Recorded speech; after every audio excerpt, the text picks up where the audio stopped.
नमस्कार, मी प्रतीक कोल्हे. खासदार माझा या कार्यक्रमामध्ये तुमचं स्वागत. आपण रोज एका खासदाराशी गप्पा मारतो आहोत. तुमच्या मतदारसंघातल्या ज्या काही समस्या आहेत त्या तुम्ही तुमच्या खासदाराला थेट सांगत आहात. आणि आता आपण आज पुन्हा एकदा गप्पा मारणार आहोत. आज आपण भेटणार आहोत नवनिर्वाचित खासदार अनंत गीते यांना. या गीते साहेब, सेनेचा खासदार पहिल्यांदाच या मतदारसंघात निवडून आलेला आहे. हार्दिक अभिनंदन तुमचं. आभारी. सगळ्यात आधी तर 5 वर्षाचा आता कालावधी तुम्हाला मिळालेला आहे. याआधी तुम्ही 4 वेळा निवडून आलेला आहात. मात्र मतदारसंघांची पुनर्रचना झाली आणि यावेळेस पहिल्यांदाच या मतदारसंघातून सेनेचा खासदार निवडून आलाय. या सगळ्या आपण जर बघितलं तर मतदारसंघात वेगवेगळ्या समस्या आहेत. काही असे प्रश्न आहेत की जे आधीपासून इथे आहेतच, तर त्या सगळ्याबाबत तुम्ही काय ठरवलं? आता सगळ्यात आधी निवडून आल्यानंतर 5 वर्षांसाठी तुमचा काय कार्यक्रम आहे? रायगड लोकसभा मतदारसंघातून शिवसेनेचा खासदार पहिल्यांदा निवडून आला आणि ते भाग्य मला मिळालं. पुनर्रचित लोकसभा मतदारसंघामुळे रत्नागिरी आणि रायगड असा मिळून हा मतदारसंघ झालेला आहे. रायगड रत्नागिरी हे दोन्ही जिल्हे कोकणातील जिल्हे आहेत. दुर्दैवानं आजही पायाभूत सुविधांच्या बाबतीमध्ये, प्राथमिक सुविधांच्या बाबतीमध्ये पूर्ण कोकण मागासलेलं आहे आणि त्यामुळे आजही रायगड रत्नागिरी हे दोन्ही जिल्हे या बाबतीत मागासलेले आहेत. खरं. आणि त्यामुळे माणसाला माणूस म्हणून जगण्याकरता आवश्यक असलेल्या किमान गरजा, किमान सुविधा या गावापर्यंत, खेड्यापर्यंत पोहोचल्या पाहिजेत. आणि खेड्यातील सामान्य नागरिकाला, शेतकऱ्याला या सुविधांचा लाभ मिळाला पाहिजे.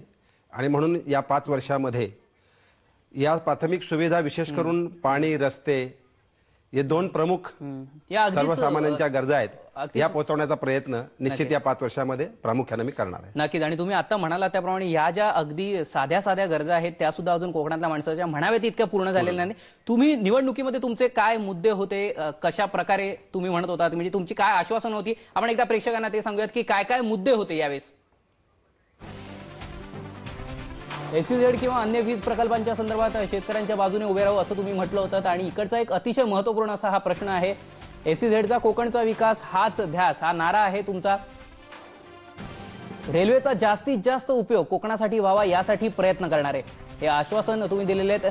कोकणच्या पाणी टंचाईवर मात करण्यासाठी वेगवेगळे कार्यक्रम राबवणार आहे. सध्याचा एक अतिशय महत्वपूर्ण प्रश्न आहे. या पाणी टंचाईबाबतच आपण सुरुवात करूयात की खरं तर कोकणात पाऊस भरपूर पडतो, म्हणजे असं नाही की पाऊस होतच नाही, मात्र तरी सुद्धा जानेवारी फेब्रुवारी नंतर पिण्याच्या पाण्याची सोय नसते. कसं आहे, महाराष्ट्रामध्ये सर्वाधिक पाऊस कोकणात पडतो आणि दुर्दैवानं पहिला टँकरही कोकणातच लागतो. त्याचं कारण कोकणाची भौगोलिक रचना आहे.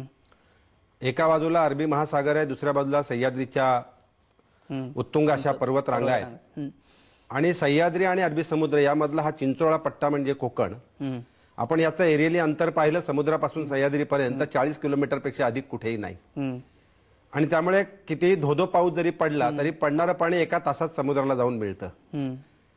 आणि मग हे पडणारं पाणी यापूर्वी साठवण्याची आवश्यकता होती. त्याकरता धरणं, लहान लहान धरणं, बंधारे, पावसाचं पाणी अडवण्याचा प्रयत्न होणं आवश्यक होतं. दुर्दैवानं राज्याची निर्मिती होऊन सुद्धा, महाराष्ट्र राज्याची 1960 साली निर्मिती झाली, त्याला सुद्धा आता 58 वर्ष, पण आता काही प्रकल्प 48 वर्ष होत आहेत. आणि या 48 वर्षामध्ये सुद्धा जेवढं लक्ष सरकारनं कोकणाकडे दिलं पाहिजे तेवढं दिलं नाही. आणि म्हणून भरपूर पाऊस पडूनही पाण्याचं दुर्भिक्ष कोकणात आहे. माझं या 5 वर्षामध्ये प्रयत्न हा राहणार आहे की किमान पिण्याचं पाणी हे मुबलकपणे मतदारसंघातील जनतेला मिळावं. त्यासाठी काही योजना आहेत तुमच्या? आता निश्चितपणे आहेत. केंद्र सरकारच्या योजना आहेत, अनेक योजना आहेत ज्या पिण्याच्या पाण्याकरता राबवल्या जातात. गेल्या या वर्षापर्यंत भारत निर्माण हा कार्यक्रम आजच्या युपीए सरकारनं राबवला, ज्याच्यामध्ये स्वजलधारा ही योजना होती, मुख्यत्वे ड्रिंकिंग वॉटर करता, पिण्याच्या पाण्याकरता, म्हणजे पेयजल आपूर्तीची ती योजना आहे. आजही ती योजना सुरू आहे. त्यावर कोट्यावधी रुपये केंद्र सरकार खर्च करत असतं.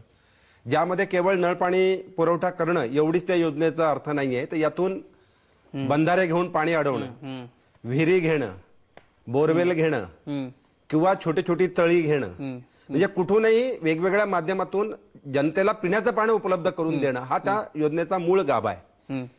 आणि त्यामुळे या योजनेचा लाभ हा निश्चितपणे. मला थोडंसं योजनांबाबत म्हणायचं की इतकी वर्ष झाली योजना बऱ्याचदा कागदोपत्रीच राहतात, त्या प्रत्यक्षात उतरत नाही. यावेळेस तुमच्याकडनं आता आश्वासन पण नको, खरोखर कृती हवी. तुमच्या मतदारसंघातून एक फोन आलेला आहे, आपण पहिल्या बातचीत करूयात. घरत यांचा फोन आलेला आहे पेणून. हा घरत,